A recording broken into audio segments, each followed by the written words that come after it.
ঢাকা থেকে খুলনা আসতেছিলাম বাসে। আমার ঠিক সামনের সিট থেকে কান্নার আওয়াজ শুনতে পাচ্ছি।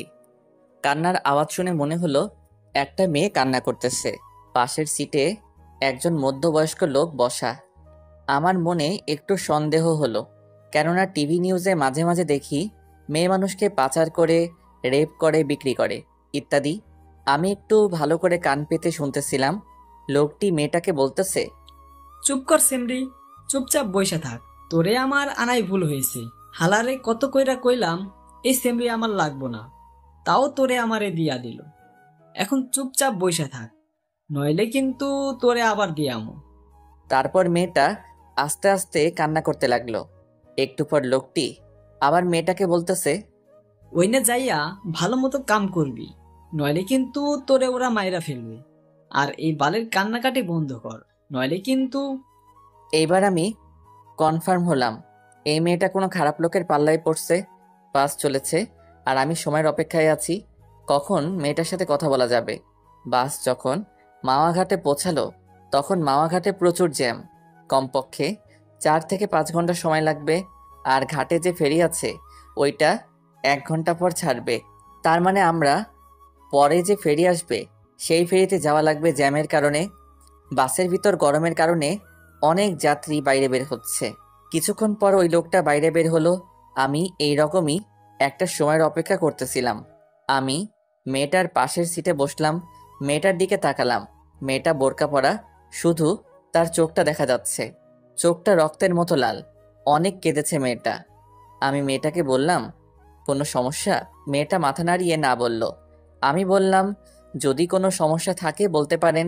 মেয়েটা কিছুক্ষণ চুপ থেকে বলল, সমস্যা বলে কি হবে, যে সমস্যার কোনো সমাধান নাই? আগে বলবেন তো, দেখি সমাধান করা যায় কিনা। আমাকে বিক্রি করে দিচ্ছে খারাপ জায়গায়, সেখানে আমাকে নিয়ে যাওয়া হচ্ছে। আপনাকে কে বিক্রি করে দিয়েছে? আর আপনার পরিবার কোথায় থাকে? মেয়েটা বলল, আমার পরিবার বলতে কেউই নেই, আমি একটা এতিম মেয়ে। আর যারা আমাকে বিক্রি করছে তাদের আমি কাউকে চিনি না, কিন্তু তাদের মধ্যে একজন পুলিশ ছিল। এর মধ্যে ওই মধ্যবয়স্ক লোক চলে আসলো। আমি আস্তে করে আমার সিটে বসে পড়লাম। আমি ভাবতে লাগলাম, আমি কি মেয়েটাকে বাঁচাতে পারবো নাকি পারবো না। আমি যদি আবার কোনো সমস্যার ভিতর পড়ি। লোকটি মেয়েটাকে বলতেছে, আশেপাশে খাবার হোটেল নেই, আমি সামনে হোটেলে গিয়ে খাবার লইয়া আসি, আর তুই এইখানে বইয়া থাক, আমি আইতাছি। এই কথা বলে লোকটি চলে গেল। আমি আবার মেয়েটার পাশে গিয়ে বসলাম আর বললাম, এখন কি করবেন? মেয়েটা বলল, জানি না। আমি বললাম, বাঁচতে হলে একটা উপায় আছে। মেয়েটা বলল, কি উপায়? এখান থেকে পালাতে হবে। কিন্তু আমি পালিয়ে কোথায় যাব? আমার তো আপন বলতে কেউ নেই এই দুনিয়াতে। সেটা এখন ভাবার বিষয় না। কিন্তু আপনি আমাকে নিয়ে কোথায় যাবেন? সেটা পরে ভাবা যাবে। কিন্তু কিন্তু কি? এই লোকটা চলে আসবে। যদি বাঁচতে চান তাহলে এখান থেকে এখনই পালাতে হবে। মেয়েটাকে দেখে মনে হচ্ছে ভয় পাচ্ছে। দেখেন, আপনি আমাকে বিশ্বাস করতে পারেন, আমি আপনার কোনো ক্ষতি করব না। মেয়েটা আমার চোখের দিকে কিছুক্ষণ তাকিয়ে থেকে বলল, চলুন। আমি মেয়েটাকে নিয়ে সোজা বাস থেকে নেমে ফেরিঘাটের দিকে হাঁটা শুরু করলাম। ফেরিঘাটে যেয়ে দেখি ফেরি চলে গেছে। এখন কি করব কিছু বুঝতেছি না। এখন স্টিমার বোটে যাওয়া ছাড়া কোনো উপায় নাই। মেয়েটা বলল, কোথায় যাব আমরা? ভয়ে ভয়ে বলল কথাটা। আমি বললাম, আমার দাদা বাড়ি। তারপর স্টিমার বোটে উঠলাম। অনেক গতিতে চলছে। কিছুক্ষণ পর মেয়েটা অন্যদিকে ফিরে মুখের উপর থাকা মুখোশটা মাথার উপরে উঠিয়ে হাতটা মেলে আকাশের দিকে তাকিয়ে রইল। তারপর মেয়েটা মুখোশটা ঠিক করে আমার পাশে এসে বলে, জানেন, আমি এই প্রথম নদী দেখলাম। মানে? আপনি আগে পরে কখনো নদী দেখেন নাই? না, আমি সব সময় এতিমখানার ভেতরেই থাকতাম। আপনার আপন বলতে কেউ কি নেই? জানি না আছে কিনা। বলেই মেয়েটা কান্না করতে লাগলো। কান্না বন্ধ করুন, মানুষজন খারাপ ভাববে। বোট থেকে নামার পর আমার চাচাতো ভাইকে ফোন দিলাম। হ্যালো শাকিল। কেমন আছো ভাইয়া? ভালো, আমি আসতেছি বাড়ি। সত্যি? হুম। এই কে কে আসবে? একটা মেয়ে আছে, আমার সাথেও আসবে। কে ভাইয়া মেয়েটা? আমি আসি তারপর বলবানি। থাক, আর বলা লাগবে না, আমি বুঝছি। কি বোঝো? বলার আগে ফোনটা কেটে দিল। তারপর মেয়েটাকে বললাম, কিছু খাবেন? মেয়েটা মাথা নাড়িয়ে না বলল। তারপর আমি জোর করে হোটেলে নিয়ে গেলাম। মহিলা ওয়াশরুম দেখিয়ে দিয়ে বললাম, হাত মুখ ধুয়ে টেবিলে আসুন। আমিও হাত মুখ ধুয়ে খাবার টেবিলে আসলাম। ওয়েটার টেবিলে খাবার দিতেছে। এর ভিতর মেয়েটা আমাকে বলল, আমি কি এখানে বসে খাবো? তো কোথায় বসে খাবেন? না, আমি এখানে বসে খাবো না। কেন? এখানে অনেক লোকজন আর পুরুষ আছে, তাই। আমি আর কোনো কথা বললাম না। ওয়েটারকে বললাম, ভাই এখানে কোনো আলাদা খাবার জায়গা আছে? আছে। আপনি ওনাকে ওইখানে নিয়ে যান আর ওনার খাবারটা ওখানে দিয়ে আসেন। ওকে। তারপর মেয়েটাকে বললাম, আপনি এইখানে যেয়ে খেয়ে আসুন। মেয়েটা কিছুক্ষণ তাকিয়ে থেকে চলে গেল। খাওয়া দাওয়া শেষে বাসে উঠলাম দাদাবাড়ি যাওয়ার জন্য। রাত 8টার সময় দাদাবাড়ি পৌঁছালাম। বাড়ির ভিতর ঢুকে আমি একটু অবাক হলাম। আমার দাদা দাদি, 4 চাচা চাচি, 2 ফুপু ভাই বোনে পুরা ঘর ভরা। শাকিল আমার পাশে এসে বলল, চলো ভাইয়া। বলে একটা রুমে নিয়ে যেতেছিল। আমি মেয়েটাকে দেখিয়ে শাকিলকে বললাম, ওই শাকিল। আর ও আপুকে ডাক দিয়ে বলল, আপু, তুই ভাইয়াকে নিয়ে যা। ভাবি মানে? শাকিল মুচকি মুচকি হাসতেছে। আমি মেয়েটাকে বললাম, এনাদের সামনে একটু কান্না করবেন না। মেয়েটা মাথা নাড়িয়ে ঠিক আছে জানালো। আপু আমার সামনে এসে বলতেছে, অনেক বড় হয়ে গেছিস। মানে? মেয়েটাকে দেখিয়ে এই যে বলে আপু মেয়েটাকে নিয়ে অন্য রুমে চলে গেল। আমি রুমে এসে ফ্রেশ হয়ে বের হওয়ায় শাকিল আমার হাতে একটা পাঞ্জাবি দিয়ে বলল, পরো এটা। আমি বললাম না আমার জামা কাপড় ব্যাগে আছে। তারপরেও পরো, দাদা পড়তে বলেছে। আমি পরে বের হলাম। তারপর দাদার পাশে বসলাম। দাদাকে বললাম, কেমন আছো? তারপর দাদা আমাকে জড়িয়ে ধরে কান্না করতে লাগলো আর বলল, তোর মা বাপ এখন আমার উপর অভিমান করে আছে। আমি ফোন করেছিলাম তোর আব্বু আম্মুকে, তারা সকালে আসতেছে। আমি অবাক হয়ে গেলাম। এই 21 বছর পর দাদা আমার আব্বু আম্মুর সাথে কথা বলল। আমার মা বাবা প্রেম করে বিয়ে করছিল বলে মেনে নেয়নি। আমার দাদা তার ভাইয়ের মেয়ের সাথে আব্বুর বিয়ে ঠিক করছিল, কিন্তু আমার আব্বু বিয়ের 3 দিন আগে পালিয়ে বিয়ে করে। তারপর দাদার কাছে আসছিল, দাদা মেনে নেয়নি। আরও অনেক কথা অন্য একদিন বলবো। তারপরে সবার সাথে কথা বললাম। মেজো চাচিকে জিজ্ঞাসা করলাম, চাচা কই? অফিসে। আমার মেজো চাচা কাজী। এত রাতে অফিসে? এখনই চলে আসবে। তারপর দাদি আমাকে বলল, মেয়েটার নাম কি? আপু চিল্লাইয়া বলল। রোজা। সবাই মেয়েটার প্রশংসা করতে লাগলো। আমি একটু রুমের বাইরে এসে রিয়াকে ফোন দিলাম। কোথায় তুমি? দাদা বাড়ি। তোমার না খুলনা আসার কথা ছিল? একটু সমস্যা হয়েছে, তাই দাদা বাড়ি আসলাম।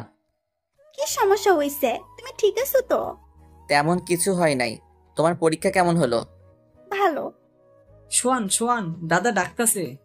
আমি রিয়াকে বললাম, পরে ফোন দিব, দাদা ডাকতেছে। কাল আমার পরীক্ষা নাই, আজ সারা রাত কথা বলবো। আচ্ছা, আমি পরে ফোন দিচ্ছি।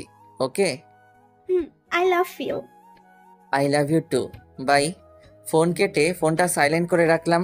রুমের ভিতর এসে দেখি মেদো চাচা এসে পড়ছে। সবাই অনেক খুশি। আমাকে দেখে সবাই হাসতেছে। আমি দাদির পাশে বসলাম। দাদি বলল, কবুল বল। মানে? আরে লজ্জা পেতে হবে না। সবাই একসাথে হু হু করে হেসে উঠল। দাদি আবার বলল, কবুল বল। এই তোমরা চুপ করো। আমার মুখটা দাদির দিকে ফিরিয়ে দাদি বলল, কবুল বল। দাদি কবুল বলল মানে? তোর বিয়ে এখন, আর তুই কবুল বলবি না? আমার বিয়ে কার সাথে? কার সাথে? আবার রোজার সাথে। আরে এই মেয়েটারে তো আমি। তোর কিছু বলা লাগবে না, রোজা আমাদের সব বলেছে। তো তোর তো কিছুই বুঝি না। এখন তুই কবুল বলে এখানে সই কর। আর তুই যদি বিয়েটা না করিস, তোর আব্বু আম্মুকে আমি কোনোদিনও মেনে নেব না। আমি কিছুক্ষণ চুপ থেকে বললাম, রোজার সাথে আমার কিছু কথা আছে। ভাইয়া, আগে বিয়েটা কর, তারপর মন ভৈরা কথা বলো।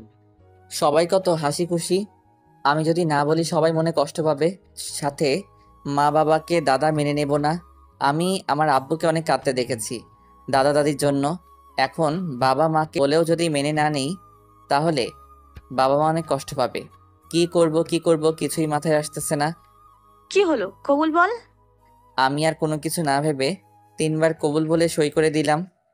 আলহামদুলিল্লাহ। তারপর চাচা দাদা দাদি যে রুমে রোজা, সেই রুমে গিয়ে রোজা সই নিল। তারপর খাওয়া দাওয়া করে শাকিল বলল, ভাইয়া এই রুমে চলো তো। আমি রুমে গেলাম। রুমের জানালা দিয়ে দেখলাম একটা লাল শাড়ি পরা একটা মেয়েকে অন্য রুমে নিয়ে যাচ্ছে। কিছুক্ষণ পর দাদা আর দাদি আসলো, এসে আমাকে একটা রুমের সামনে নিয়ে গেল।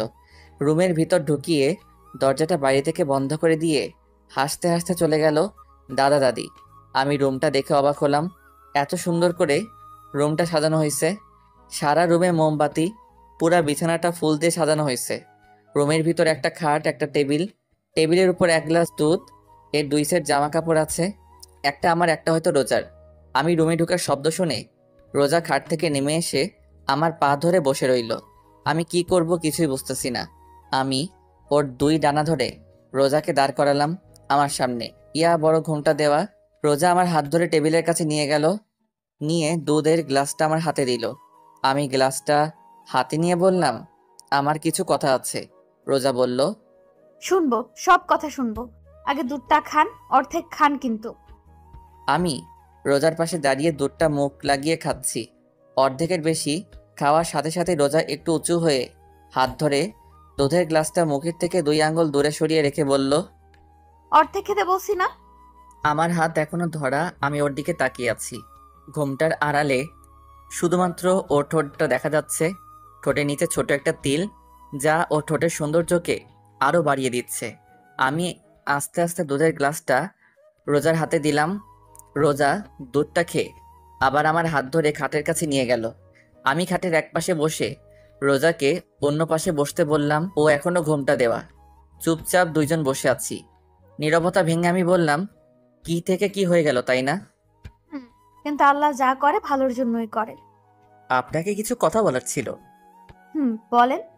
আমি একজনকে ভালোবাসি। 4 বছরের সম্পর্ক আমাদের। আমার বাবা মা জানে। ওর পরীক্ষা চলতেছে। পরীক্ষা শেষ হলে আমাদের বিয়েটা হওয়ার কথা ছিল, কিন্তু আপনার সাথে বিয়েটা হয়ে গেল।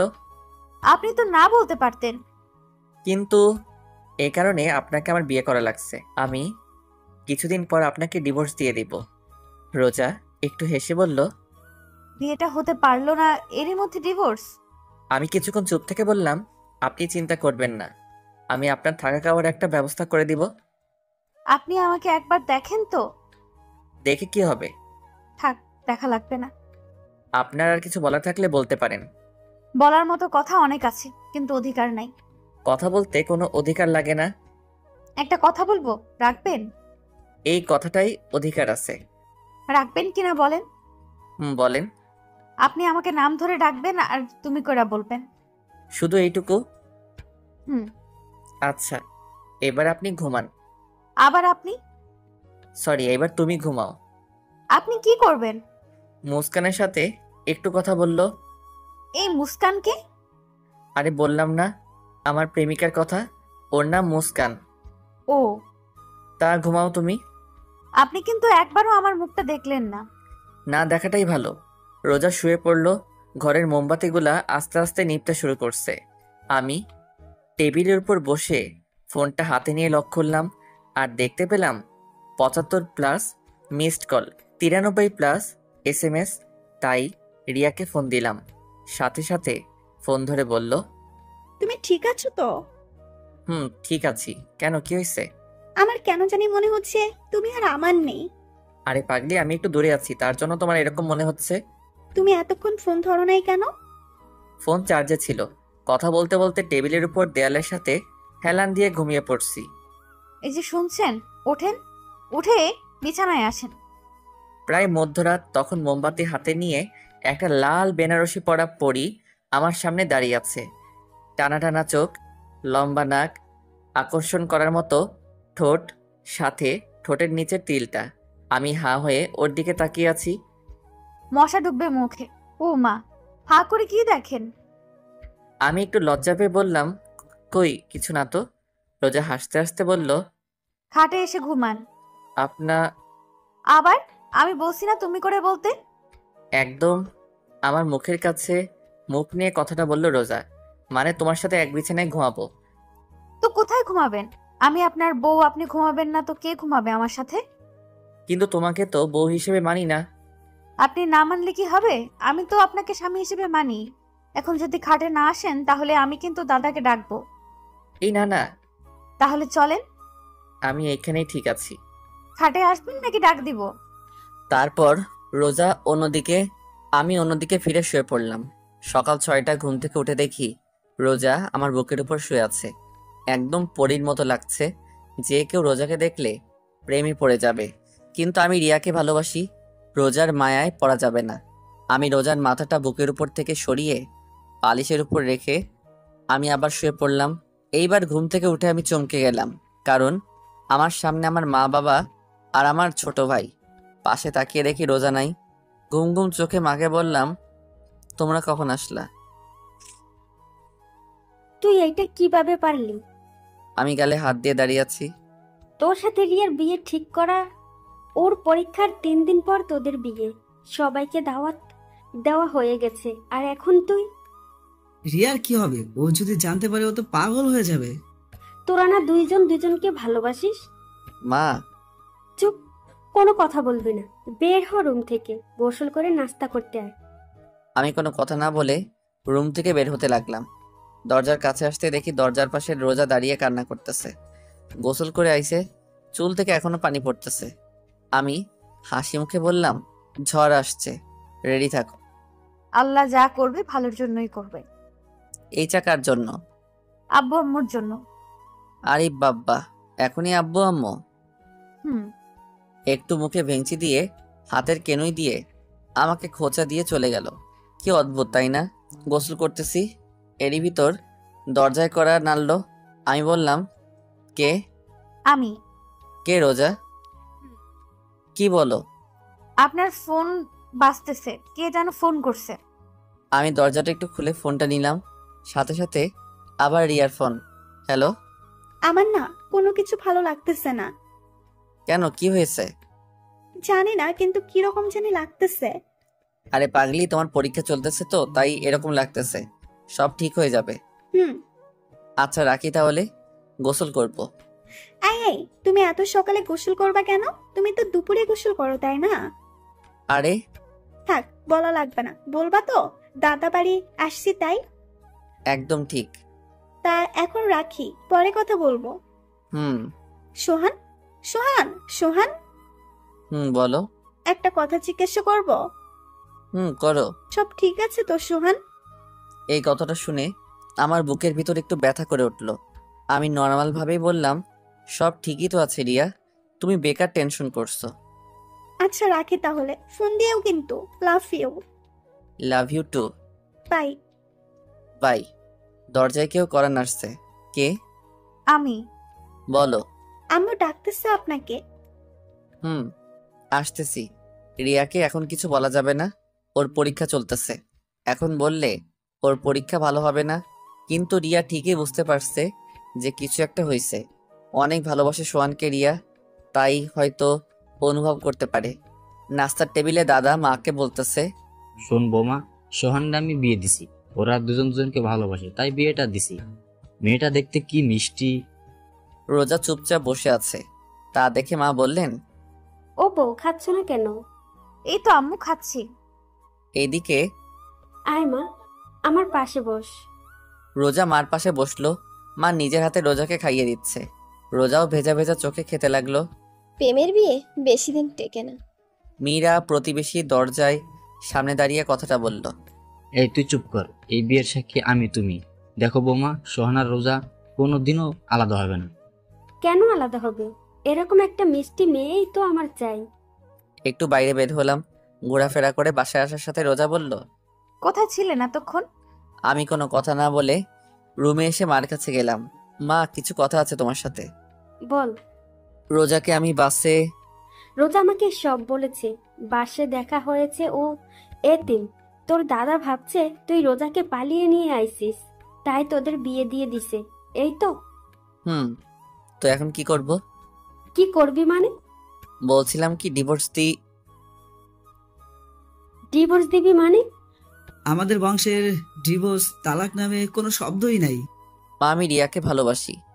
আমি রিয়ার মাকে ফোন কইরা বলে দিছি আমার ছেলের অন্য জায়গায় বিয়ে হয়ে গেছে। মা, তুমি। মা কান্না করে দিয়ে বলল, দেখ সোহান, তোর আর রোজার বিয়েটা হয়ে গেছে, এখন তুই রিয়াকে ভুলে যা। তোর দাদার কথা শুনিস নাই? তোদের দুজনের জন্য এই বিয়েটা হচ্ছে। যা হবার তা হয়ে গেছে, এখন থেকে তুই রোজাকে ভালোবাসবি। অসম্ভব বলে চলে আসছিলাম, দরজার সামনে রোজা দাঁড়ানো। আমি পাশ কেটে বাইরে বের হয়ে রিয়াকে ফোন দিলাম। রিসিভ করে কোনো কথা বলতেছে না। রিয়া, রিয়া, কান্নার আওয়াজ শোনা যাচ্ছে। রিয়া, হুম। কথা বলো না কেন? কেন করলা এটা আমার সাথে সোহান? রিয়া, আমার কথাটা শুনো। কেমনে পারলা তুমি এটা করতে? রিয়া শুনো।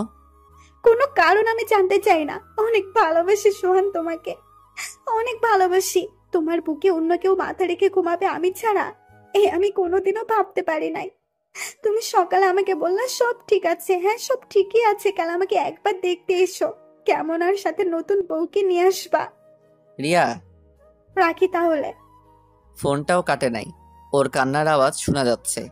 আমি বললাম লাভ ইউ রিয়া। একটু জোরে কান্না করে কেটে দিল। কিছুক্ষণ পর ইমন ফোন দিছে। হ্যালো। কিরে মামা, বিয়ে করলি টেরও পেলাম না। তুই জানলি কি করে? এলাকায় সবাই জানে মামা। তা তোদের তো কয়েকদিন পর বিয়ে হওয়ার কথা ছিল, তাই না? হুম। মনে হয় রিয়া এই বিয়েটা তাড়াতাড়ি করাইছে, তাই না? রিয়া তোর অনেক ভালোবাসে দোস্ত, কোনো সময় কষ্ট দিবি না। আমি এইবার কাঁদতে শুরু করলাম। কিরে, কি হয়েছে সোহান?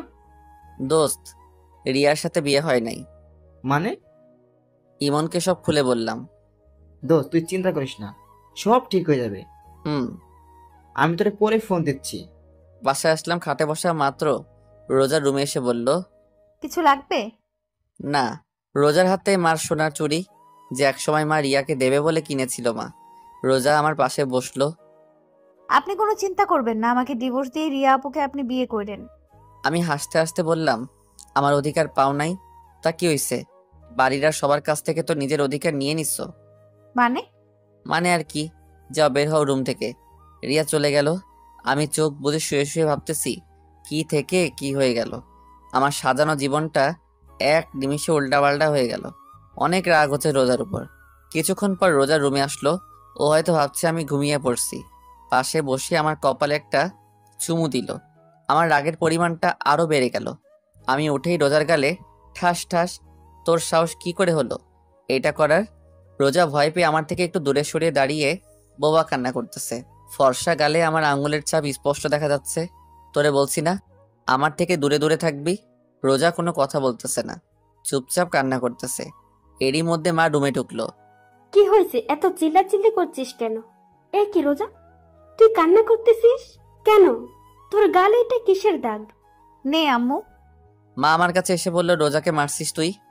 কেন মারছিস? মা এবার আমার গালে পড়ছে। আমার রাগটা আরো বাড়তে লাগলো। মা, এই একটা মেয়ের জন্য তুমি? ও শুধু একটা মেয়ে না, ও আমাদের বাড়ির বউ। বউ বউ বউ আর ভালো লাগে না মা।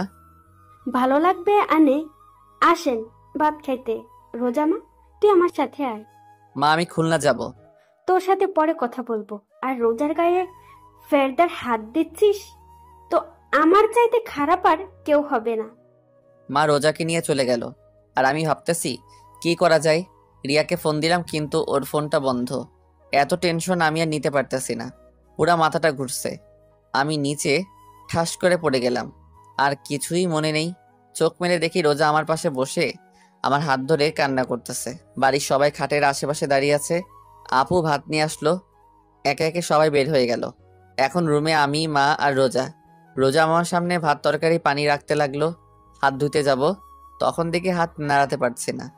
মনে হয় পড়ে যাবার সময় ব্যথা পাইছি। মা, ভাত খাওয়াই দাও। কেন, হাতে কি হয়েছে? এমনি ব্যথা করতেছে ডান হাতে। ঠিক আছে। মা ভাত মাখাতে লাগলো। এরই মধ্যে চাচি আপু মাকে ডাকতেছে। কি? তোমাদের দাদা ডাকতেছে। খাওয়ানো শেষ হলে আসতাছি, তুই যা। চাচি, তুমিও না, তোমার পোলার এখন বউ আছে, আর বউ থাকতে তুমি ওরে খাওয়াইয়া দাও। মা কিছু একটা ভেবে রোজাকে বলল, নে বাটটা খাইয়া দে, তারপর ঔষধ খাইয়া দিস। মা। চুপচাপ খা, না হলে না খাইয়ে থাক। মা চলে গেল। অনিচ্ছা থাকা সত্ত্বেও রোজার হাতে ভাত খেতে হলো। তারপর রিয়াকে ফোন দিলাম কিন্তু বরাবরের মতো ফোনটা বন্ধ। রাতে আমি আগে থেকে রুমে শুয়েছিলাম। রোজা এসে আমার পাশে শুয়ে পড়ল। আমি একটু নর্মাল ভাবে জিজ্ঞাসা করলাম, তোমার অতীত সম্পর্কে বললা না? রোজা আমার দিকে ফিরল। ওর চোখের পানি গাল বেয়ে পড়তেছে। খালি কান্না করে মেয়েটা। খুব মায়া হলো ওর প্রতি। নিজের অজান্তে আমার হাত দিয়ে ওর চোখের পানি মুছে দিলাম। ও করুণ চোখে আমার দিকে চেয়ে আছে। আমি একটু হেসে বললাম, তোমার অতীতটা কি আমি জানতে চাই। কি হয় তুমি এতিমখানা থেকে ওদের কাছে গেলে? আমার যখন 2 বছর বয়স তখন আমার বাবা মারা যায়। আমার মামারা মার অন্য জায়গায় বিয়ে ঠিক করে, কিন্তু মার সাথে যার বিয়ে ঠিক হয় সে আমাকে মেনে নিবে না। তাই মা এক প্রকার বাধ্য হয়ে আমাকে এতিমখানায় রেখে আসে। এইসব কথা আমাকে এতিমখানায় যে খালা রান্না করতো সে বলছে। বুঝলাম। তা তুমি ওই লোকদের কাছে কিভাবে গেলে? এতিমখানার মালিক মারা যাওয়ার পর কিছু বড় বড় নেতার চোখ পড়ে এতিমখানায়। এখানেই নাকি মার্কেট হবে। এতিমখানায় যত লোক ছিল তাদের মধ্যে শুধু আমিই বড় ছিলাম, আর সবাই ছোট ছোট। সবাইকে আলাদা আলাদা এতিমখানায় শিফট করা হয়, কিন্তু একটা পুলিশ আমাকে ওই লোকটার কাছে বিক্রি করে দিছে। তারপর আপনার সাথে দেখা। বলে কান্না করতে লাগলো। তোমাকে বলছি না এই কান্নাকাটি একদম আমার সামনে করবা না। ও কান্না থামিয়ে বলল, আপনি রিয়া আপুকে বিয়ে করেন, কিন্তু আমারে তাড়ায় দিবেন না। আপনার ঘরের এক কোণায় একটু জায়গা দিয়েন। আপনি তো জানেন আমার থাকার কোনো জায়গা নাই। আমি কি বলবো কিছুই মাথায় আসতেছে না। আচ্ছা ঠিক আছে, তুমি ঘুমাও তাহলে। হুম। আমি বারান্দায় এসে রিয়াকে ফোন দিলাম, কিন্তু ফোন এখনো বন্ধ। আমি এসে বিছানায় শুয়ে পড়লাম। রাত 4:30-এ ফোনের আওয়াজে ঘুম ভাঙে। চোখ মেলে তাকিয়ে দেখি রোজা আমাকে জড়িয়ে ধরে শুয়ে আছে। ওর গরম নিঃশ্বাস আমার গলার ওপর পড়তেছে। রোজাকে না সরিয়ে ফোনটা রিসিভ করলাম। ইমন ফোন দিছে। হ্যালো। কি রে দোস্ত, এত রাতে কিছু হয়েছে? দোষ রিয়া? কি কি হয়েছে রিয়ার? রোজাকে ধাক্কা দিয়ে সরিয়ে উঠে বসলাম। রোজা করুণ চোখে আমার দিকে চেয়ে আছে। দোষ রিয়া সুসাইড করেছে। মানে কি? দোষ অবস্থা খুব খারাপ। সদর হাসপাতাল থেকে ফেরত দিয়েছে, খুলনা মেডিকেল নেওয়া হয়েছে। দোস্ত কি করবো বল? তুই তাড়াতাড়ি চলে আয়, না হলে হয়তো শেষবারের মতো দেখতে পারবি না। কিছু হবে না রিয়ার, আমি এখনই আসতেছি। কি হয়েছে? আপনি এখন কোথায় যাবেন? আমার হাত ধরে কথাটা বলল রোজা। আমার প্রচুর রাগ উঠতে লাগলো। ঠাস ঠাস ঠাস কয়টা থাপ্পড় দিছে আমার মনে নাই। তোর জন্য, শুধু তোর জন্য আমার সাজানো জীবনটা এলোমেলো হয়ে গেছে। রোজা কান্না করতে আছে। এত রাতে চিল্লাপাল্লা শুনে বাড়ির সবাই কড়া নাড়ালো। দরজা খুলতেই মা ঘরে ঢুকে, সাথে দাদি ও চাচিরা। কি হয়েছে কি সোহান? এত চিল্লাপাল্লা কেন? কি রে রোজা, তুই কান্না করতেছিস কেন? তুই আবার রোজাকে মারছিস? মা মা আমার কথা না শুনে অনবরত থাপ্পড় মারতে লাগলো আমার গালে। রোজা খাট থেকে নেমে আমার সামনে দাঁড়ালো। আম্মু, উনি আমারে কিছু বলে নাই। তুই সর সামনে থেকে। না আম্মু, উনি আমার স্বামী। উনিই মারবে আমাকে, আর উনি ভালোবাসবে আমায়। সর তো তুই। মারো মারো, কত মারবা মারো। এবার মা বুঝতে পারলো কিছু একটা হয়েছে। মা আমার পাশে বসে বলল, কি হয়েছে? রিয়া। রিয়া কি? আমি এখন খুলনা যাব। কেন? আর এত গাড়ি পাওয়া যাবে না তো? রিয়ার কি হয়েছে? ও সুইসাইড করছে। কি? ও আমার জন্য সুইসাইড করছে মা। ইমন বলল সদর থেকে ফেরত দিয়েছে, খুলনা মেডিকেলে নিয়ে গেছে। আর ইমন বলল মনে হয় আর বাঁচবে না। মা কি বলবে ভাবতেছে। মা জানতো এরকম কিছু একটা হবে, কিন্তু এত তাড়াতাড়ি হবে তা মা ভাবতে পারে নাই। দেখ সোহান, রিয়ার কিছু হবে না। রোজা আমার পাশে বসলো, আমার কাঁধে হাত রেখে বলল, আপনি চিন্তা করবেন না, সব ঠিক হয়ে যাবে। এখন 5:30। শাকিল কোথা থেকে একটা বাইক নিয়ে এসে। রিয়ার মাকে ফোন দিলাম, কিন্তু রিসিভ করলো না। খুলনা রওনা দিব। রুম থেকে বের হব, এরই ভিতর রোজার সামনে আসলো। আমার ডান হাত তার বুকের উপর রাখলো, আর চোখ বুজে বলতে লাগলো, আমি হয়তো আপনার জীবনে এসে অনেক বড় ক্ষতি করে ফেলেছি আপনার। আমার না অনেক লোক। ছোটবেলা থেকেই কাউকে আব্বু আম্মু বলে ডাকতে পারি নাই, তাই আপনার আব্বু আম্মুকে পেয়ে লোকটা আর সামলাতে পারি নাই। আমার জন্য আপনি অনেক সমস্যায় পড়ছেন, তার জন্য আমি আপনার কাছে ক্ষমা চাচ্ছি। আমার হাতটা এখনো ওর বুকের উপর। এক একটা নিঃশ্বাস আমি আমার হাত দিয়ে অনুভব করতে পারছি। আমি হালকা করুণভাবে বললাম, আর কিছু বলবে? হুম। বলো তাহলে, আমার বের হতে হবে। মারবেন না তো? না বলো। আর ওই সময় তোমাকে মারছি তার জন্য সরি। আমি আপনাকে একটু জড়িয়ে ধরতে চাই। রোজা উত্তরের আশায় আমার দিকে চেয়ে আছে। আমি কি বলবো ভাবতেছি, কি মনে করে যেন আমি হাতটা মেলে দিলাম, আর ও সোজা আমার বুকের উপর পড়লো। মা দরজার সামনে দাঁড়িয়ে হালকা কাশি দিল। রোজা লজ্জা পেয়ে খাটের কাছে বসলো। মা রুমে ঢুকে রোজাকে বলল, রোজা মা, তুই একটু বাইরে যা। রোজা বাইরে চলে গেল। মা কিছু বলবা? দেখ সোহান, তুই রিয়াকে ভালোবাসিস, তোর ভালোবাসাকে আমি আর তোর আব্বুর সম্মান করি। সম্মান করে বলে আমরা তোর আর রিয়ার বিয়ে ঠিক করি। কিন্তু এখন রোজা তোর বউ। তুই রোজাকে না চাইলে ও আমি রোজাকে চাই। শুধু আমি না, বরং বাড়ির সবাই রোজাকে তোর পাশে দেখতে চাই। এখন তোর হাতে সবকিছু। তাহলে মা রিয়ার কি হবে? মা কি হলো, কথা বলো। রিয়ার কি হবে? ও তো আমাকে পাগলের মতো ভালোবাসে। দেখ সোহান, আমি জানি, তারপরও সোহান রোজা তোর বউ, আর আমি মন থেকে রোজাকে আমার ছেলের বউ হিসাবে মেনে নিয়েছি। কিন্তু আমি তো মেনে নেই নাই। তুই আমার ছেলে, তোরে আর কি বলবো। স্বামী স্ত্রীর মধ্যে আল্লাহ অন্যরকম ভালোবাসা দিয়ে দিছে, যা তুই এখন বুঝতে পারবি না। মা রুম থেকে চলে গেল।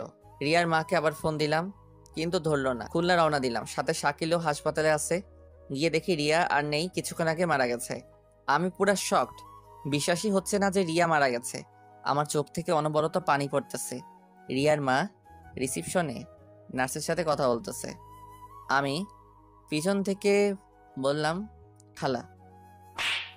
রিয়ার মা মারলো আমাকে, এত জোরে থাপ্পড়টা মারছে আমি নিচে ফ্লোরে আছড়ে পড়লাম।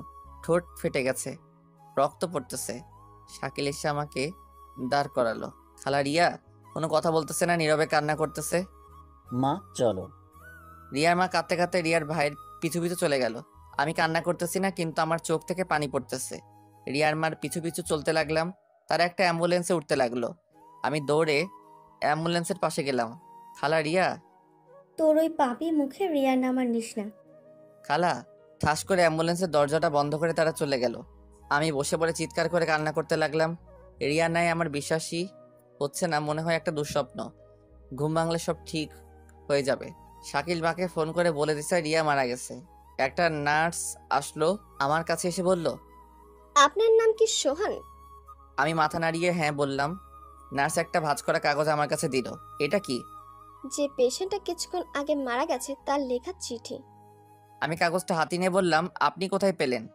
পেশেন্ট যখন মৃত্যুসজ্জায় ছিল তখন তার মার কাছে কাগজটা দিয়েছিল আর বলেছিল এটা সোহানকে দিতে, কিন্তু পেশেন্ট মারা যাওয়ার পর পেশেন্টের মা কাগজটা ডাস্টবিনে ফেলে দেয়। আমি ডাস্টবিন থেকে উঠিয়ে আমার কাছে রেখে দিই, আর আপনাকে দেখে মনে হলো আপনিই সোহান, তাই দিলাম। আমি কান্না করতে করতে বললাম, ধন্যবাদ আপনাকে। আর একটা কথা, মেয়েটা মারা যাওয়ার সময় অনেক মিনতি করেছে তার মায়ের কাছে, বাবার কাছে আপনাকে দেখার জন্য। আমি আর কি বলবো, আমার মনে হয় না যে রিয়া মারা গেছে। হাসপাতালের বাইরে বসে আছি, পাশে শাকিল, ইমনের অপেক্ষায় আছি। ইমন আসলো, ওকে জড়িয়ে ধরে কান্না করতে লাগলাম। ইমনও কান্না করতেছে। রিয়ার বাসায় গেলাম, কিন্তু রিয়ার আব্বু ঢুকতে দেয় নাই আমাকে। আমি, শাকিল আর ইমন রিয়ার ঘরের বাইরে দাঁড়িয়ে আছি। আমি নন স্টপ কান্না করতেছি, কি থেকে কি হয়ে গেল, তাই না? আস্তে আস্তে রিয়ার বাড়ির ভিতর লোকজন বাড়তে লাগলো। প্রায় লোকজন আমাকে ঘৃণার চোখে দেখতেছিল। নানান মানুষ নানান কথা বলতেছিল আমাকে। মসজিদ থেকে লাশের খাট আনা হয়েছে, কিছুক্ষণের মধ্যে রিয়াকে শেষ গোসল করাতে নিয়ে যাবে। আমার কিছু বন্ধু আমাকে বাজে ভাষায় গালাগালি দিতে লাগলো। ওরা কেউ বিশ্বাস করতে পারছিল না যে রিয়া সুইসাইড করছে, তাও আমার জন্য, যেখানে কিছুদিন পর আমাদের বিয়ে হওয়ার কথা ছিল। আর আজ মসজিদে মাইকে এহেলান দিতেছে যে রিয়ার নামাজের জানাজা বাদ জোহরে নামাজের পর হবে। রিয়ার আব্বু বাড়ির সামনে দাঁড়িয়ে আছে, যেন আমি ভিতরে ঢুকতে না পারি। পুলিশ আসছিল লাশ নিয়ে যেতে, ময়না তদন্ত করার জন্য, কিন্তু রিয়ার আব্বু তার মেয়ের শরীর কাটাছেঁড়া করতে দেবে না বলে পুলিশকে অনেক টাকা খাওয়াইছে। রিয়ার আম্মু বাইরে আসছে। আমি দৌড়ে তার কাছে গেলাম আর বললাম, খালা, রিয়াকে শেষবারের মতো একবার দেখতে দিন। রিয়ার আম্মু কান্না করতে করতে বলল, তুই আমার মেয়েকে দেখতে পারবি না। আমার মেয়ে তোরে শেষবার দেখার জন্য তর পাইছি, আকুতি বিনতি করছে, কিন্তু তোরে দেখতে পাই নাই, তাই তরেও দেখতে দিব না। তুইও তর পাবি, আজীবন আফসোস করবি যে শেষবার তুই আর রিয়ার মুখটাও দেখতে পাসনি। আমি রিয়ার মার পা ধরে কান্না করতে লাগলাম। রিয়ার বড় ভাই এসে রিয়ার মার কাছ থেকে নিয়ে আমাকে বাইরে বের করে দিল। ওদের বাসার মধ্যে কান্নার রোল পড়ে গেছে। ঘর থেকে রিয়ার লাশ বাইরে বের করা হচ্ছে, শেষ গোসল করাতে নিয়ে যাচ্ছে। আর দেখতে পাবো না রিয়াকে, ভালোবাসি বলবে না আমায়। পরীক্ষা দিয়ে আইসে রিয়ার কিছু বান্ধবী, ওরাও আমাকে অনেক আজে বাজে কথা শুনাইয়া গেল।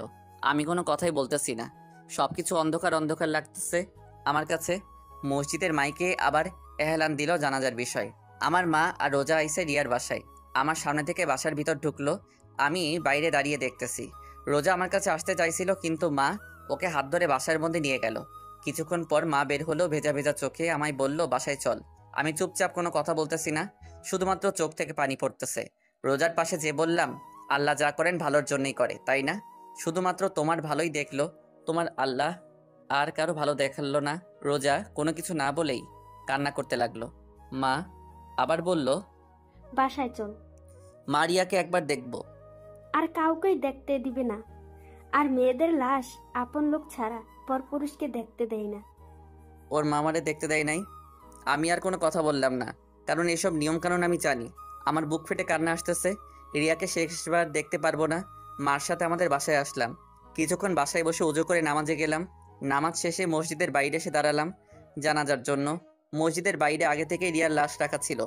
একে একে 3 কাতারে জানাজার নামাজ শুরু হলো। জানাজা শেষে দাফন করার পর আর বাসায় যাইনি। সারাটা দিন ইমনের সাথে ছিলাম। রাত 1টার সময় বাসায় আসলাম। ডুপ্লিকেট চাবি দিয়ে ঘরে ঢোকার সাথে সাথে দেখলাম সবাই হলরুমে বসে আছে। আমি কোনো কথা না বলে সোজা আমার রুমে আসতে যাব, তখনই মা বলল, ভাত খাবি না? না, খিদা নাই বলে রুমে চলে আসলাম। শুয়ে শুয়ে ভাবতেছি রিয়ার মৃত্যুর জন্য কাকে দোষ দিব, আমাকে, রোজাকে, মাকে, নাকি রিয়া নিজেই দায়ী। রিয়া আমাকে একবারও বোঝার চেষ্টা করলো না। আজ অনেক একা একা লাগতেছে নিজেকে। এরকম একটা দিন আসবে কোনোদিনও কল্পনাও করতে পারি নাই। কিছুক্ষণ পর, এই যে শুনছেন? শুনতেছি, বলো। উঠেন তো। কেন? উঠেন তো। আমি উঠে পিঠের তলায় একটা বালিশ দিয়ে হেলান দিয়ে বসলাম। রোজা ভাত মাখতে শুরু করলো। আমার মুখের কাছে 1 লোকমা ভাত নিয়ে বলল, হা করুন। আমি চুপচাপ ওর দিকে তাকিয়ে আছি। ও আবারও বলল, কি হলো, হা করুন। তখন বললাম, না, খাবো না। দেখে মনে হচ্ছে সারাদিন কিছুই খান নাই। আরো আপনার হাতে ব্যথা, খাবেন কি করে? নিন, হা করুন। আমি এইবার একটু জোরে চিল্লাই বললাম, খাবো না, শুনো নাই? আওয়াজ শুনে মা রুমের ভিতরে আসলো। এসে রোজাকে বলল, তোরা বলছি না ও খাবে না? ওর জন্য তুইও সারাদিন না খাইয়া রয়েছে। তুই খাইয়া ঘুমাইয়া পড়। আর সোহাগ, রোজারে যেন মারা টারা হয় না। বলে দরজাটা আটকিয়ে চলে গেল। রোজাও ভাত না খেয়ে হাত ধুয়ে বিছানায় শুয়ে পড়লো। কি অদ্ভুত, তাই না? ও আমার জন্য না খেয়ে বসে আছে। রিয়ার কথা ভাবতে ভাবতে ঘুমিয়ে পড়লাম। সকালে রোজার ডাকে ঘুম ভাঙে। চা হাতে নিয়ে দাঁড়িয়ে আছি। চাটা হাতে নিলাম। 1 চুমুক খাওয়ার পরেই রোজা জিজ্ঞাসা করলো, চা কেমন হয়েছে? আমি মাথা নাড়িয়ে ভালো বললাম। আমি নিজেকে অনেক নর্মাল রাখার চেষ্টা করতেছি, যদি কেউ বুঝতে না পারে আমার ভিতর থেকে কি চলতেছে। মানুষের ভালো করতে যে নিজের আপন মানুষকে হারালাম, আর রোজা পেল আপন মানুষ। আমার কাছে মনে হয় এই রোজার জন্য সব কিছু হয়েছে। না ওর সাথে আমার দেখা হতো, না ওর জন্য আজ এই দিন দেখতে হতো। রোজা রোজা রোজা, কি করব ওকে? আমার মাথায় কাজ করতেছে না। ফ্রেশ হয়ে নাস্তা না করে বাসা থেকে বের হতে যাব, এর মধ্যে রোজা আমার সামনে এসে দাঁড়ালো আর বলল, কোথায় যান? নাস্তা করবেন না? না। ও আমার হাত ধরে নাস্তার টেবিলে নিয়ে যেতে লাগলো। আমার এত পরিমাণ রাগ হলো যে ওর গালে ঠাস ঠাস করে 2টা থাপ্পড় দিয়ে দিলাম। রোজা আমার হাত ছেড়ে দিয়ে ছলছল চোখে আমার দিকে চেয়ে আছে। তুই এই বাড়ির বউ, আমার বউ না। এই কথাটা সবসময় মনে থাকে যেন। চলে আসার সময় মা রুমের দিকে তাকিয়ে দেখি মা আরো আমার দিকে চেয়ে রইছে।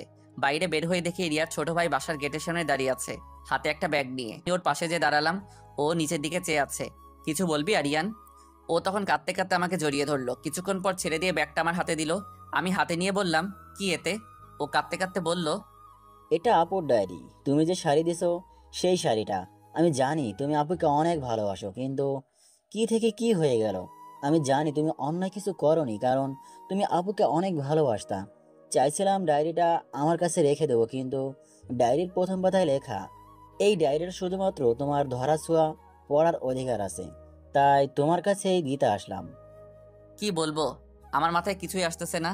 আমি ওকে জড়িয়ে ধরে কান্না করতে লাগলাম আর বলতে লাগলাম, তুই আমারে মাফ করে দিস, আজ আমার জন্য তোর বোন। তুমি কোনো কিছু করো নাই, আমি জানি। বলে দৌড়াতে দৌড়াতে চলে গেল আরিয়ান। পিছন থেকে অনেক ডাক দিছিলাম, কিন্তু ফিরল না।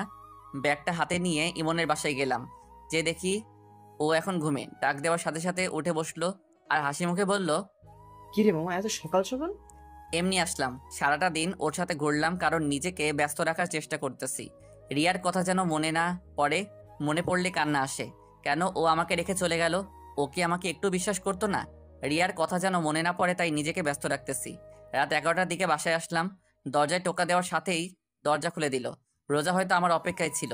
ভিতরে ঢুকে রুমের দিকে যাচ্ছিলাম, এর মধ্যে রোজা বলল, হাত মুখ ধুয়ে আসুন, আমি টেবিলে ভাত দিচ্ছি। আমি বাইরে থেকে খেয়ে আসছি, এখন আর খাবো না। রোজার দিকে তাকিয়ে দেখি ও করুণ চোখে আমার দিকে চেয়ে আছে। রুমে যে ব্যাগ থেকে ডায়েরিটা বের করে আলমারির ভিতর রাখলাম, আর শাড়িটা টেবিলের উপর রাখলাম। ছাদে এসে বসে রইছি। রিয়ার চিঠি আর ডায়েরি আমি এখনো পড়ি নাই, কারণ ভয় পড়ি নাই, না জানি কি লিখছে। হয়তো আমার উপর ওর যত অভিমান আছে সেটা লিখছে। চোখ থেকে পানি পড়তেছে, আর মনে মনে বলতেছি, রিয়া কেন তুমি আমাকে একবারও বোঝার চেষ্টা করলে না? এই কি তোমার ভালোবাসা রিয়া? আমি এখন একা একা কেমনে থাকবো? জিন্দা লাশ হয়ে বেঁচে আছি আমি। আরো কিছুক্ষণ বসে থেকে রুমে আসলাম। রুমে ঢোকার সাথে সাথে আমার মেজাজটা চরমে উঠে গেল, কারণ রিয়ার শাড়ি রোজা পরছে। হাসি মুখে রোজা আমার দিকে চেয়ে আছে। আমি ওর সামনে যেয়ে বললাম, এই শাড়ি তোমাকে কে পরতে বলছে? রোজা আমার কথার উত্তর না দিয়ে বলল, কেমন লাগছে আমাকে? এইবার আর নিজের রাগটা আর কন্ট্রোল করতে পারলাম না।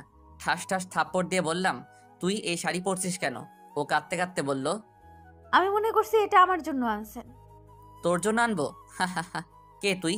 কি হইস তুই আমার, যে তোর জন্য আমি শাড়ি কিনে আনবো? রোজা চুপচাপ দাঁড়িয়ে কান্না করতেছে। আমি আবারও বললাম, শাড়ি খোল। কি হলো, শাড়ি খোল। ও তারপরও চুপচাপ দাঁড়িয়ে আছে আর কান্না করতেছে। আমি এক প্রকার জোর করে ওর শরীর থেকে শাড়ি খুলে নিলাম। রোজা এখনো দাঁড়িয়ে কান্না করতেছে।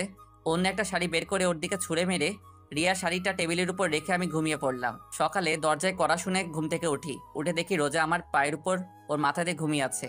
ঘড়িতে তাকিয়ে দেখি 11টা বাজে। তাড়াতাড়ি দরজা খুললাম। দরজা খুলে দেখি মা দাঁড়িয়ে আছে। মা আমাকে ধাক্কা দিয়ে রুমে ঢুকতে বলল, রোজা কই? মা বিছানার দিকে তাকিয়ে দেখি রোজা শুয়ে রয়েছে। মা রোজার পাশে বসে রোজাকে ডাক দিল। রোজার কোনো সারা শব্দ নাই। এক অজানা আশঙ্কা ভর করলো মনের ভিতর, রোজার কোনো কিছু হয়ে গেল না তো? মা তারপর তাড়াতাড়ি ডাক্তারকে ফোন দিল, কারণ রোজা অজ্ঞান হয়ে পড়ে আছে। মা আমার পাশে এসে বলল, রোজাকে মারছিস? আমি কোনো কথা বলতেছি না, চুপচাপ বসে আছি। মা যা বোঝার বুঝে নিয়েছে। মা এবার বলতে শুরু করলো, আর কত কষ্ট দিবি মেয়েটাকে? 2 দিন না খেয়ে আছে তোর জন্য। যদি কষ্টই দিবি তাহলে কেন ওকে বাঁচাইলি? সোহান যে চলে গেছে তার জন্য নিজে তো কষ্ট পাইতাছিস আর অন্যকেও কষ্ট দিতাছিস। আর কত সোহান, তুই যদি ওকে মেনে না নিস তাহলে এখনই ওকে গলা টিপে মেরে ফেল। মা রোজার কাছে চলে গেছেন মানে আমার রুমে, আর আমি হল রুমে বসে আছি, কি করব ভাবতেছি। দরজায় কেউ করে নাড়লো, খুলে দেখি ডাক্তার। রোজাকে দেখে বলল, না খাওয়ার কারণে শরীর দুর্বল হয়ে গেছে, তাই অজ্ঞান হয়ে গেছে, কিছুক্ষণের মধ্যে জ্ঞান ফিরে আসবে। বলে ডাক্তার চলে গেল। মা রোজার পাশে বসে রোজার মাথায় তেল পানি দিতে লাগলো। আমি পাশে বসে দেখতেছি কি মায়াবী চেহারা, যে কেউ রোজাকে ভালোবাসতে চাইবে। আমি ভালোবাসতাম, কিন্তু আমার সবটা জুড়ে আছে শুধু রিয়া। রোজার জ্ঞান ফিরলো, চেয়ে দেখে মা আর আমি পাশে বসে আছি। রোজার জ্ঞান ফিরছে দেখে মা খাবার আনতে গেল। আমি রোজার দিকে চেয়ে আছি আর রোজা আমার দিকে। মা খাবার নিয়ে রুমের ভিতরে ঢুকলো। রোজার পাশে বসে ভাত মাখতে শুরু করলো। এরই মধ্যে রোজা বলল, আম্মু আমি ভাত খাবো না। কেন খাবি না?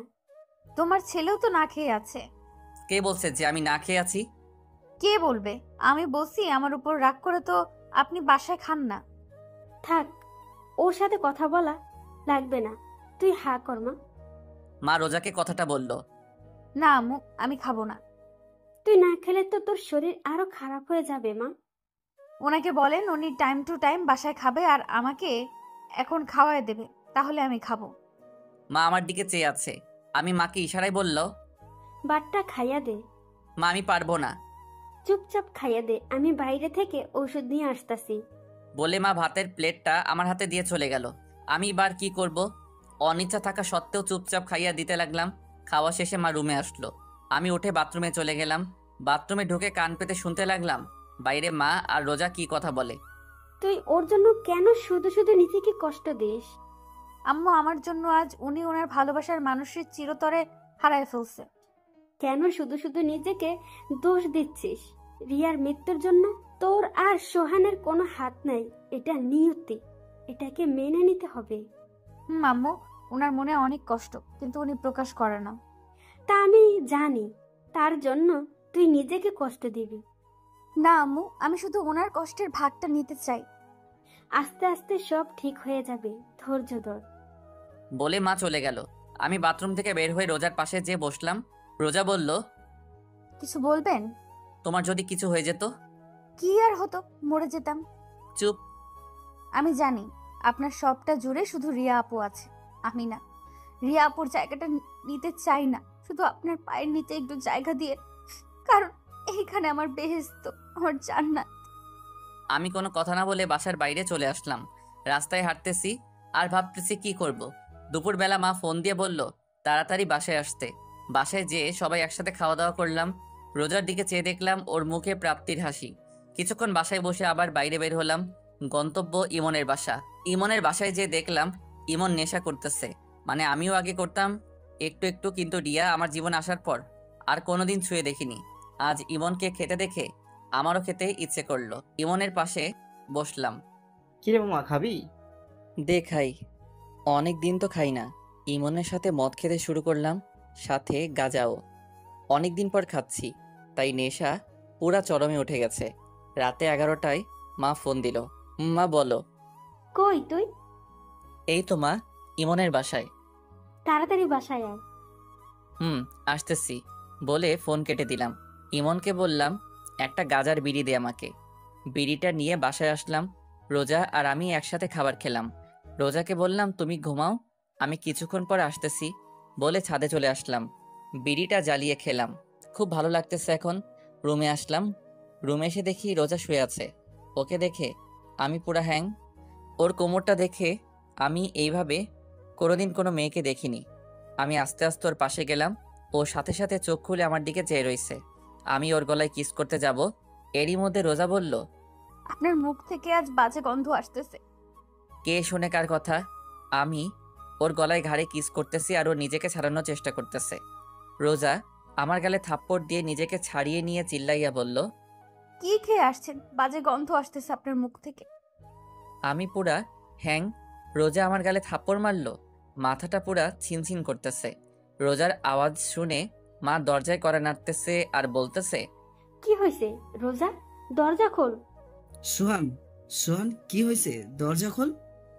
আমি ছলো ছলো চোখে রোজার দিকে চেয়ে আছি, আর রোজা মাথা নিচু করে বোবা কান্না করতেছে।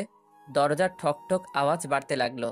দরজার ওপাশে মা আর আব্বু জোরে জোরে বলতেছে দরজা খুলতে। নিজের প্রতি নিজের ঘৃণা হচ্ছে। দরজায় আওয়াজ আরো বাড়তে লাগলো। রোজাও দরজা খুলতেছে না, তাই আমি উঠে দরজা খুললাম। মা তাড়াতাড়ি রুমের ভিতর চলে গেল, আর আব্বু আমাকে জিজ্ঞাসা করলো কি হয়েছে? আমি কোনো কথা না বলে ছাদে চলে আসলাম। এদিকে মা ঘরে ঢুকে রোজাকে বলল কি হয়েছে?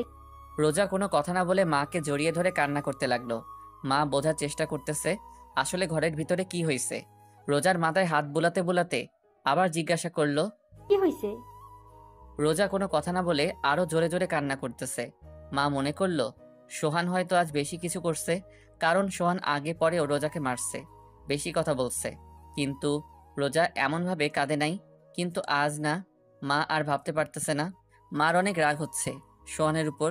সোহানকে এখন হাতের কাছে পেলে কাঁচা চিবিয়ে খেত। এদিকে আমি ভাবতেছি কি করতে যাচ্ছিলাম রোজার সাথে আমি নেশার ঘরে, কিন্তু তারপরেও রোজা আমার গায়ে হাত দিবে আমি কোনোদিনও ভাবতে পারি নাই। কিছুক্ষণ পর আস্তে আস্তে নিচে নামতে লাগলাম। রুমে ঢুকে দেখি মা আব্বু হল রুমে বসে আছে। মার রুমের দিকে চেয়ে দেখলাম রোজা মার রুমে বিছানার উপর বসে আমার দিকে চেয়ে কান্না করতেছে। তখন মা আমার সামনে এসে বলল কি হয়েছে সোহান? কানে কি কম শুনিস? কি হয়েছে বল। আমি কোনো কথা না বলে রুমের দিকে যেতে লাগলাম। তখনই আব্বু আমার ঘাড়ে হাত দিয়ে তার দিকে আমাকে ঘুরিয়ে ঠাস ঠাস করে 2টা থাপ্পড় মারল। আমি এইবার অবাক হলাম, কেননা আমার আব্বু আমার গায়ে আমার জানা মতে কোনোদিন হাত দেয় নাই, কিন্তু আজ রোজার জন্য আমার গায়ে হাত দিল।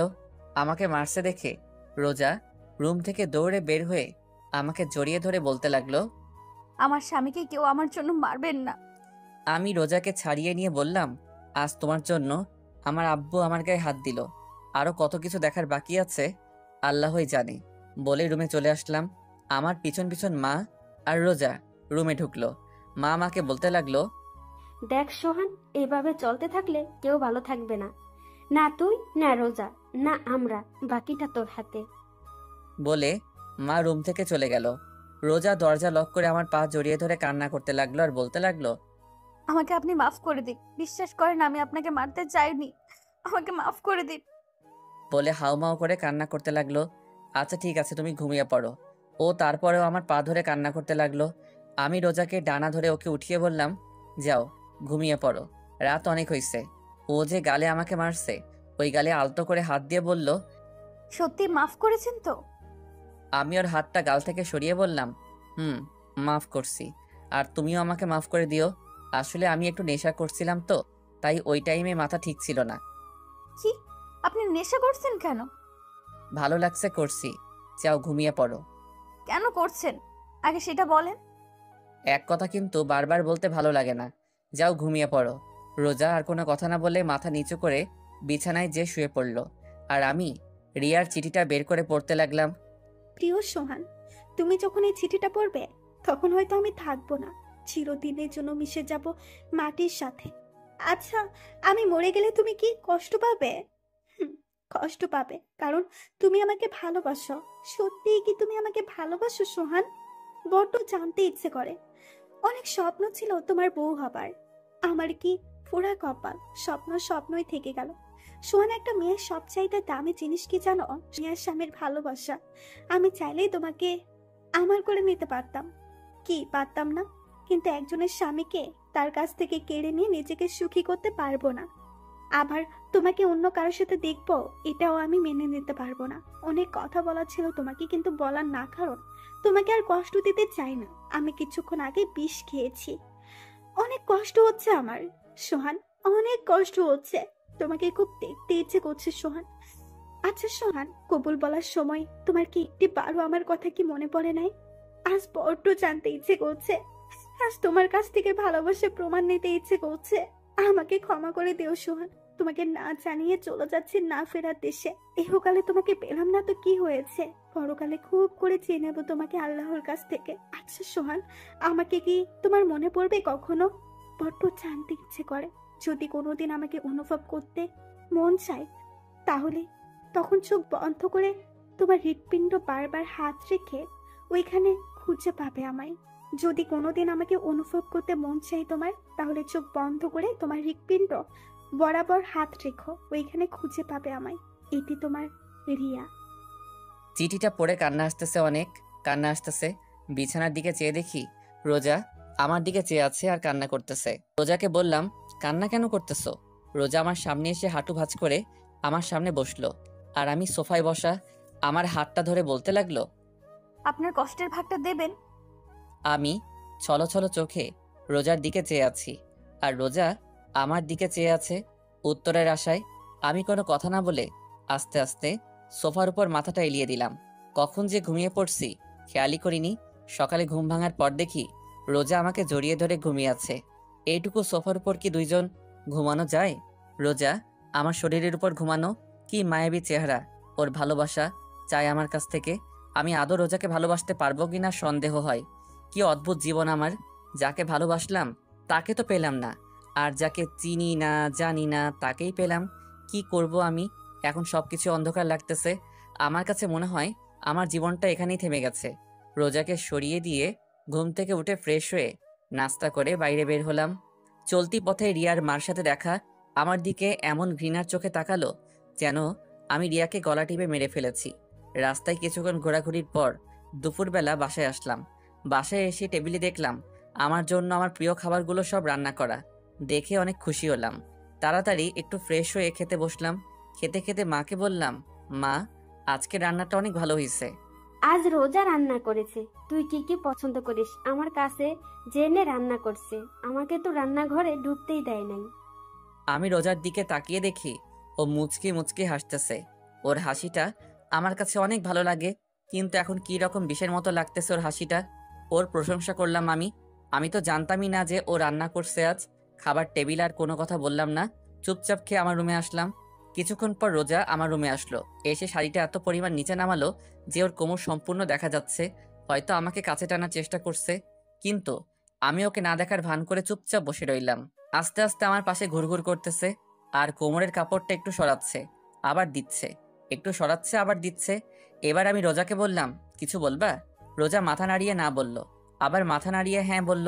আমি একটু হেসে বললাম, কি বলবা বলো? না মানে কাল রাতে আপনি আমাকে। বলে থেমে গেল। কাল রাতে কি? এই যে আমি ঘুমিয়েছিলাম, আপনি আমাকে। বলে আবার থেমে গেল। আমি বুঝতে পারছি ও কি বলতে চাচ্ছে। আমি বললাম, সরি বললাম না, তখন আমি নেশা করছিলাম তো তাই তোমাকে। না মানে আচ্ছা সরি, আর কোনোদিনও এমন হবে না।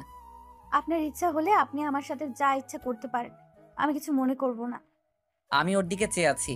ও আস্তে আস্তে চোখ খুলে দেখে যে আমি ওর দিকে চেয়ে আছি। ও লজ্জায় দৌড়ে রুমের বাইরে চলে গেল। কিছুক্ষণ পর মা রুমে আসলো, এসে আমার পাশে বসলো। কিছু বলবা? তাকে সিদ্ধান্ত নিলি? কি সিদ্ধান্ত? রোজার বিষয়। দেখ সোহান, মেয়েটা অনেক ভালো, চেহারাও ভালো, সব দিক দিয়ে ঠিক আছে। তাহলে তোরা রিয়ার যেদিন বিয়ে হবার কথা ছিল ওদিন তোর আর রোজার আবার বিয়ে হবে, কেননা সবাইকে দাওয়াত দেওয়া হয়ে গেছে। শোন সোহান, রোজাকে ভালোবাসতে না পারলে ওকে কষ্ট দিস না। বলে মা রুম থেকে চলে গেল। আর আমি ভাবতেছি সবাই রোজার কষ্টটা বোঝে, কিন্তু আমার মনটা যে হাহাকার করতেছে রিয়ার জন্য সেটা কেউ দেখে না। বিকেল বেলা আব্বু আমার রুমে আসলো। কিরে বাবা, কি করিস? কিছু না, এই তো বসে আছি। থাপ্পড়টা জোরে লাগছিল তাই না? আরে আব্বু তুমিও না? কালকে ব্যাপারটা কিছু মনে করিস না। আসলে আমাদের কোনো মেয়ে নেই তো, তাই রোজকে এইভাবে কাঁদতে দেখে মাথা ঠিক ছিল না। তুই কিছু মনে করিস না বাবা। না আব্বু, আমি কিছু মনে করি নাই। তা বাইরে আয়, বৌমা পায়েস রান্না করছে, আয় একসাথে খাবো। চলো আব্বু। তারপর সবাই একসাথে পায়েস খেলাম। মা আমাকে বললো রোজাকে নিয়ে আমার খালা বাড়ি আর মামা বাড়ি থেকে ঘুরে আসতে। আমাদের বাড়ি থেকে মামা বাড়ি আর খালা বাড়ি 10 মিনিটের রাস্তা। আমি মাকে না বলতে পারলাম না, কারণ সবাই এখন হাসি খুশি আছে। না বললে সবার মুখ কালো হয়ে যাবে। রোজাকে বললাম রেডি হতে। কিছুক্ষণ পর রোজা রেডি হয়ে বোরকা পরে আসলো। বোরকাটা 2-3 জায়গায় ছেঁড়া। আমি বললাম, এই ছেঁড়া বোরকা পরে যাবে? আমার তো আর বোরকা নাই। তা আগে বলবা না তোমার বোরকা নাই? আগে মার্কেট চলো, তোমার কি কি লাগবে কিনে এনে তারপর মামার বাড়ি যাব। বলে রোজাকে নিয়ে বের হতে যাব। এরই মধ্যে মা সামনে এসে আমার বাইকের চাবি আমার হাতে দিল। আমি মায়ের দিকে জিজ্ঞাসার দৃষ্টিতে তাকিয়ে রইলাম। মা বলল, মনে আছে বাইক কেনার সময় কি বলছিলি যে আমি বিয়ে করব, তখন বাইকে করে আমার বউকে নিয়ে ঘুরবো, এর আগে আমি বাইক চালাবো না। তা এখন তো বউ আছে, বউকে নিয়ে বাইরে ঘুরতে যাচ্ছ না, তো বাইকে নিয়ে যাও। বলে মা আমার হাতে কিছু টাকা দিয়ে চলে গেল। ছোট ভাইয়ের দিকে চেয়ে দেখি ও মিটমিট করে হাসতেছে। নিজের উপর নিজের রাগ হচ্ছে। কেন যে ওই দিন এই কথা বলতে গেলাম। বাইক নিয়ে বের হলাম। এলাকার সবাই আমাদের দিকে চেয়ে আছে একটু ঘৃণার চোখে।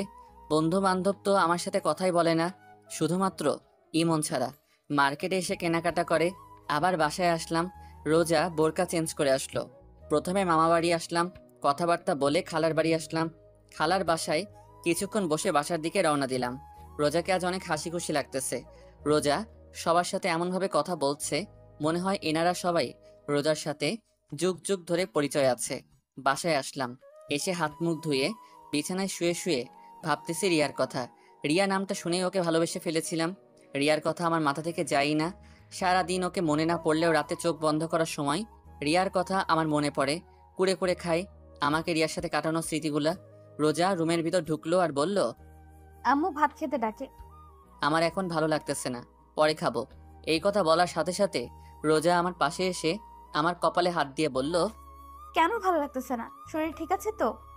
আমি রোজার হাতটা আমার কপাল থেকে সরিয়ে বললাম, আরে বাবা তেমন কিছু না, এমনি পরে খাবো। রোজা মুখটা কালো করে বাইরে চলে গেল। কিছুক্ষণ পর মা রুমে আসলো, এসে বলল, কি রে, তুই বলে ভাত খাবি না? পরে খাবো বললাম তো রোজাকে। রোজা না খেয়ে আছে, বলছে তুই না খেলে নাকি খাবে না। মা আমার এসব আগলা পিরিত কিন্তু ভালো লাগে না, চুপচাপ খেতে আয়। বলে মা চলে গেল। আমিও খাইতে যাই নাই, আমার এসব আগলা পিরিত মোটেও ভালো লাগে না। কিছুক্ষণ পর বাইরে থেকে আব্বু ডাকতেছে ভাত খাইতে। একরাশ রাগ নিয়ে খাবার টেবিলে গেলাম। খাবার খেয়ে রুমে আসলাম। রোজা মার সাথে একটু কাজ করে রুমে আসলো। আমি বিছানায় শুয়ে আছি। রোজা এসে আমার পাশে শুয়ে পড়লো। আমি উপরের দিকে চেয়ে আছি আর রোজা আমার দিকে। আমি ওর দিকে ফিরে বললাম, কি হলো, ঘুমাও? রোজা এক ধ্যানে আমার দিকে চেয়ে আছে। ওর মুখের সামনে আঙুল দিয়ে তুড়ি বাজিয়ে বললাম, কি হলো, শুনতে পাও না? কি হইছে? বলছিলাম কি, ওইভাবে তাকিয়ে কি দেখো? আমার স্বামীকে। তা দেখা কি হইছে? হইলে ঘুমাও। না, দেখা হয় নাই। তাহলে তুমি দেখো, আমি ঘুমাই। আপনি এরকম কেন? কি রকম? এই যে আমার সাথে ভালো মতো কথা বলেন না, একটু ভালোবাসেন না। আমি চুপ করে আছি। এই প্রশ্নের উত্তর আমার কাছে নেই। আমার চুপ থাকা দেখে রোজা আমার বুকের উপর হাত দিয়ে একদম মুখের কাছে মুখটা এনে বলল। একটু ভালোবাসলে কি হয়? আমি রোজাকে আমার কাছ থেকে সরিয়ে বললাম, সবকিছু জেনে এই কথা বলো কিভাবে? রোজা আমার আরো কাছে এসে বলল, স্বামী হন, আমার প্রেমিক না। তো তো বুঝি না। ভালো না বাসলে রিয়া আপুর মতো আমিও বিষ খেয়ে মরে যাব। আমি একটু ভয় পেয়ে গেলাম রোজার মুখে এমন কথা শুনে।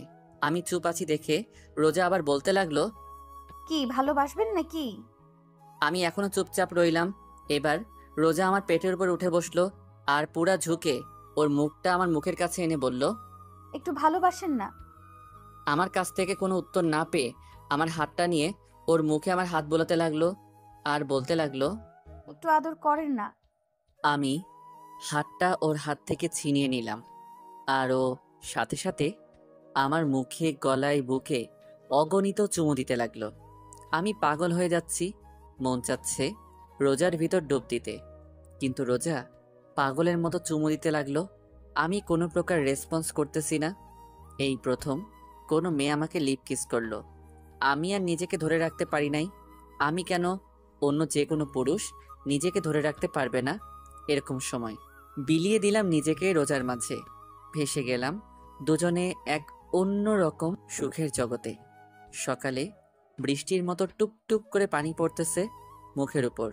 চোখ মেলে তাকিয়ে দেখি রোজা গোসল করে এসেছে আর ও চুলের পানি আমার মুখের উপর ফেলতেছে। আমি রোজার দিকে চেয়ে আছি। অনেক সুন্দর লাগতেছে ওকে আজ।